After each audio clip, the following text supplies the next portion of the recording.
What's up, guys? Welcome back to the channel. Boozer here. Thanks for stopping by. Hopefully this video finds you guys well and you guys are having a good weekend so far. In today's video, we're going to be talking about a couple of kind of unsung relic heroes that kind of took me by surprise. Initially, when I first read the relic, I didn't actually think they were that impactful, but after using them, I actually really like some of them. So I think these guys are a bunch of hidden gems for you guys. So if you guys have these relics and you guys weren't initially happy with crafting them, make sure you guys take a second look in your relic stash for them, and maybe this video will help you guys out. But first, I want to take a quick moment to ask you guys to hit that like and subscribe button. If you guys do enjoy the content, it really helps the channel out and it'll let you come back for future content. I would appreciate that very much. But with that being said, let's jump into this video. All right, so obviously the relic system in this game is very powerful and very impactful right now. So everybody's been looking for the right relics. We've been grinding for it for a little bit now, and this kind of opens up a really big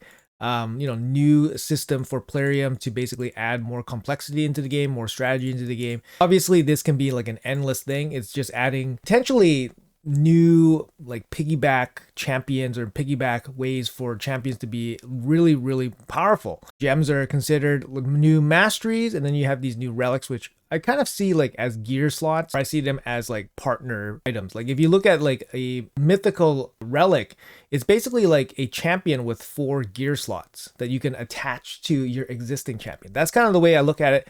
But anyways, let's start off with these kind of unsung relics here. I'm not going to be talking about like crazy relics here that you can get, obviously like mythical and legendary ones. Some of them are absolutely insane, but we're going to talk about more hidden gems that I thought were less impactful, and then they ended up being okay. So first of all, we're going to talk about the golden elixir. The impact of this relic has been absolutely insane, especially for PvE content. But it's actually a really good relic for lots of different areas in the game. I actually end up using this relic for champions in PvP content as well. Now this ability, Wearer is instantly healed by 10% when the HP drops below 50%. It doesn't have a cooldown, so this can happen all the time. So as we've seen from the event dungeon, when the Karosa A1 is attacking you multiple times, you get multiple heals if you're yo-yoing around the 50% HP threshold. This is extremely powerful. It's really good against some bosses, for example, like the Scarab King, that hits you constantly for small amounts, but then this golden elixir will mitigate all of that. It can also just be useful just for a 10% heal for like a reviver or a healer, somebody that you need to support your team. Coming in with some extra accuracy here as well is always going to be a good thing for most of your support champions. And we can do a quick run here in the event dungeon just to show you guys it works as described here. So this is my event dungeon team. It's still running the Geomancer just because Geomancer kind of ensures that it's 100% without any fail. You can kind of see exactly how it works. Geomancer often solos the boss here, but the Geomancer is running the golden elixir relic. And that's kind of the one way he keeps himself constantly going here. So you can kind of see here, Karosa will try to take down the team. And you kind of see the Geomancer will yo-yo back his HP. That heal was from the regen set, but you'll see his life yo-yo a little bit once he gets under 50%.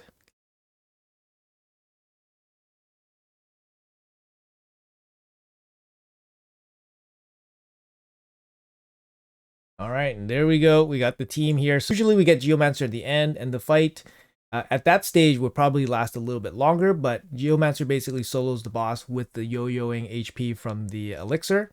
And like I mentioned, you can use the golden elixir against the Scarab King. So you can see here, I'm using my Taras. Taras is not really a champion that specializes in fighting the Scarab King, for example. But you can kind of see here that his yo-yoing HP around the 50% range, he just gets a heal back. You see the 6,000 heal there. He's taking 2,000 in damage. He's getting 6,000, 6 or 7,000 healed back. So there you go, got 6,000.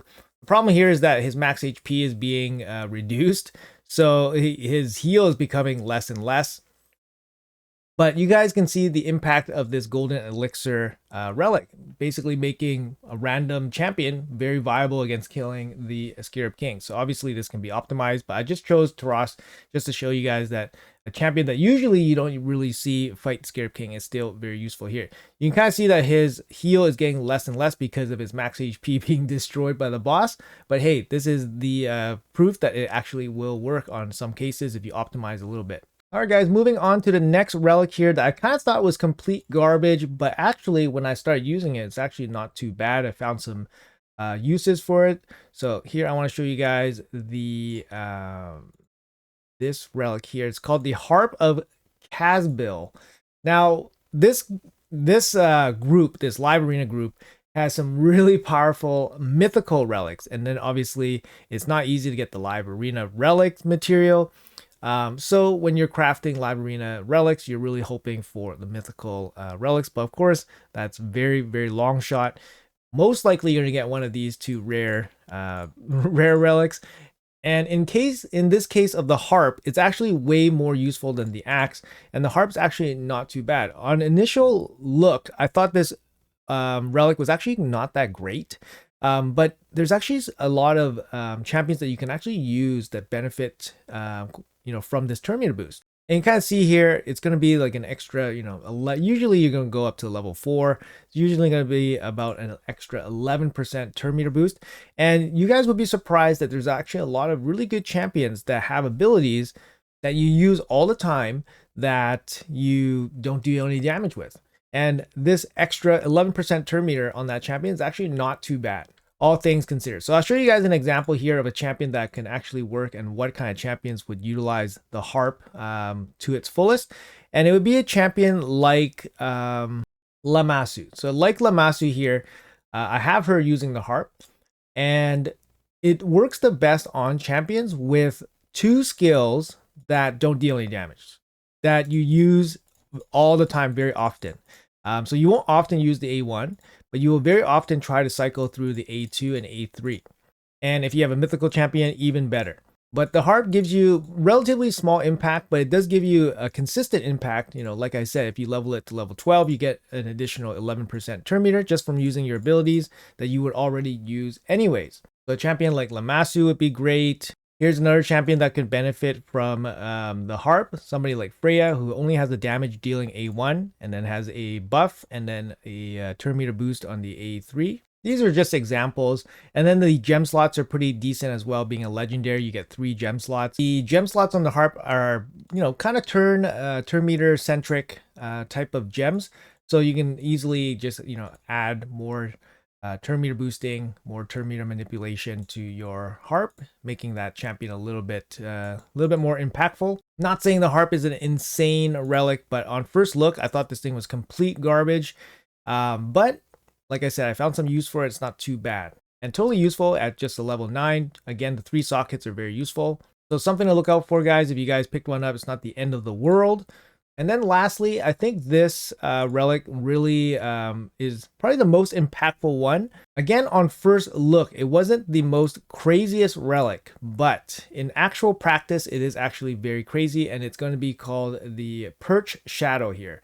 So when the wearer has a 10% chance to receive an extra turn when using their debuff skill, if at least 1 active skill is on cooldown. So the condition here is you have to have 1 skill on cooldown. And then after that, you just use your A1. Now this works really good on champions with 2 skills. So you prioritize using, the A2, which is probably their stronger skill, and then you just use your A1 afterwards while you're weighing back for the A2.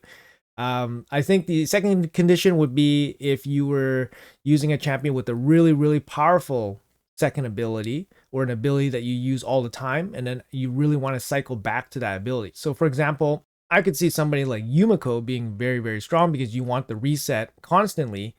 And then after the reset, you're basically just cycling through your abilities to try to get back to the reset. So the Perch Shadow here is actually really strong. You can get basically, an easy 14 or 16%. You can go to level 9 or level 12. I just use level 9 here. But level 12, you get 16% chance. It's effectively like a budget relentless set in a way. But you have to be kind of committed to using the A1 as well. So obviously a champion here that's perfect for this Perch Shadow is actually Lady Mikage. Lady Mikage here, you always want to use the ally attack in basically any kind of boss content. And then after that, you're just using the A1 to cycle back to the ally attack. So this relic works perfectly for a champion like Lady Mikage. Another champion or other champions that work really good with the Perch Shadow is basically, like I said, champions with A2s or A3s that you want to use all the time, and then you're stuck using the A1. So for example, here I have Sifi for PvE content. I've been testing her out a little bit in like some Chimera content. And again, she just uses her turn meter boost, which you want all the time. And then afterwards, she's just using her A1 to cycle back to the turn meter boosting. But honestly, guys, there are tons and tons of options that can really, really utilize the perch shadow. And like I said, this is like a universally good ability, 14% for a level 9, 16% for a level 12. And it being only an epic relic makes it easier to swap around, makes it easier to build out. Generally, I would say it probably goes on support champions. But you want to put it on champions that have really, really strong abilities that you want to cycle back to as soon as possible. It also works extremely well with gear pieces like Impulse or Merciless or Reflex, or basically other gear sets that benefit off having extra turns and then giving you additional benefits from that. So in my opinion, this perch shadow has actually been a absolute hidden gem from the most recent relic added to the game. It's actually really, really good, and I love the fact that it is a epic only. However, it is less obtainable than a lot of these other ones because it is from the new Faction Wars group. So Faction Wars hard, it's not the easiest content for most people. So you're not going to have a lot of crafts of this perch shadow, but I think if you guys get your hands on one, it's definitely one of the most impactful. Definitely keep your eyes out for some of these. And I think, you know, definitely worth doing hard Faction Wars for these relic materials. So like I said, guys, in this video, just to recap, we're going over the golden elixir. Very, very powerful. Definitely worth keeping at least, I would say at least a couple of these. They are from the standard group, so you'll be getting lots of them over time. Great for PvE, great for PvP. And then from the live arena group, if you guys had the misfortune of getting the harp of Casbiel, it's actually not a terrible relic for certain champions. Definitely worth taking a look at, definitely worth keeping at least one of for sure. It is a legendary relic, so you get an extra additional gem slot, which makes it a little bit more useful. And then lastly, in this video, we did cover the Perch Shadow. Perch Shadow, I think, is one of the most impactful new relics of relatively, you know, accessibleness. We're not going to talk about mythical relics here, but in terms of being an accessible, more accessible relic, it's actually very, very powerful. And I'm very happy to have some of these. They've been working out really, really well for me. So hopefully this video gave you guys some ideas on how to use these relics, and hopefully these will help you out in progressing your account. Anyways, folks, thanks so much for watching the video. Let me know in the comments below if you guys have any very cool usage for some of these relics. It's always interesting to hear what people are using these relics for. Like I said, it really opens up the amount of strategies and approaches you can take to certain content. So I'd love to hear about it in the comments below. Once again, guys, thanks so much for watching. Appreciate your time, and I'll see you guys in the next one.